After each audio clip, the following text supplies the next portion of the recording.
one thing that I've always told brothers is that if you're going to get with a sister, get with one that was raised by a father. This video right here is going to be part of the reason why I say this. Go ahead and check that out. They finna be mad at me, but I'm finna say it. Somebody gotta say it. I'm always say my thoughts. I'm always let the truth fall out my mouth. I'm not finna cater to nobody. I'm gonna just keep it real every time.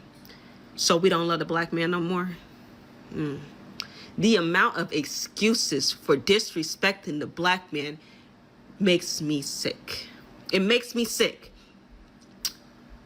I hear things like, oh, well, we had to have their babies. We put our life on the line when we had to have them. Baby, he put his life on the line every time he walk out the door to make sure you have everything you need to take care of that baby.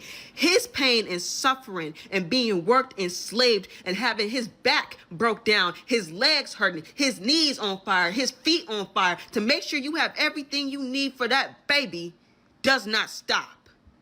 And then his life is on the line because it's always constantly being threatened, because he wants to provide for his family. Is crazy to me. But we gonna ignore that, huh? We just want to talk about how you had to push him out or how you had to get cut open. We just gonna disregard what he does to support us through that. No, I don't think y'all understand some of the jobs these men have to do. Let me tell you something. The father of my kids, he drives tanks. He got a bomb strapped to his back every single day. Okay, working 12 hours, life on the line constantly. That threat is right there. One wrong move and it's boom. Just like that. Over with. Just so I don't have to worry. You can't tell me I don't respect that man. We not together. But baby, I ain't finna disrespect him. Nah. But thank you. I have no problem telling that man thank you. And you stay safe, you drive safe. Do not text me. Call me if you need me. 100%. 100%. I be hearing stupid stuff like, well, we be in survival mode. Let me stop right there. Let me stop right there. Baby, getting grown and moving out your parents' house, filling out a job application, turning in a resume, going to a job interview so you can have the money you need to pay your bills, take care of yourself, feed yourself, and wash your ass, does not mean survival mode, baby. That just means you are an adult.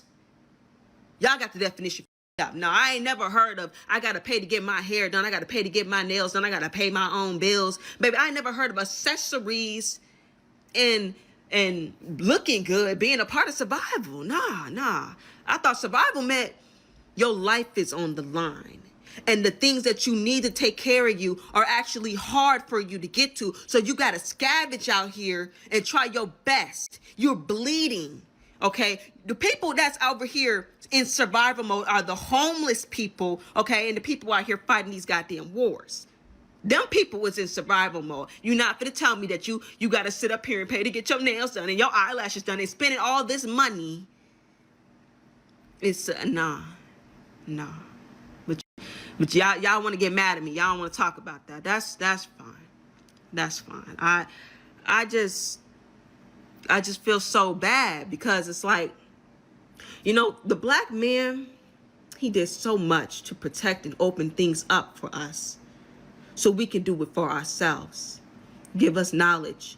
Y'all can give credit to the white man all you want to, but that black man, he stood beside us. And we neglected him when it was time to be by him. And that's the part that makes me like, what the Now, disclaimer, I'm not saying that if a woman was raised by her mother, she's a bad person. That's not what I'm saying. But the sisters that was raised by their father, whether they grew up with their mother and father in the house, whether maybe they had a co-parenting situation and he was just always there. Maybe she went and lived with her dad and her dad was a big part of her life. You know, I've always noticed, just in general, women that had a father in their life, they look at men a lot different than those who did not have the father in their life. So you have this woman who grew up with her father, right? And this is why she got so much, respect and reverence for black men.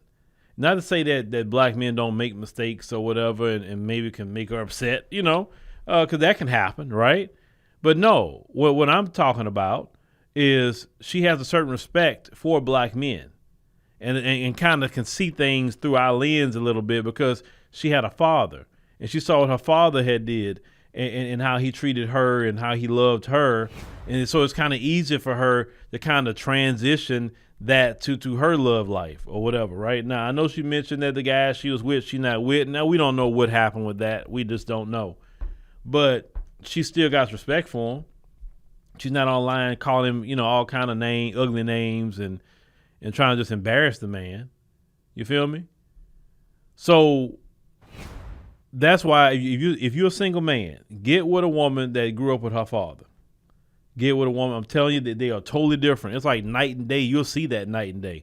The ones that are the most disrespectful to the black man, I ask them about their father. Just ask them.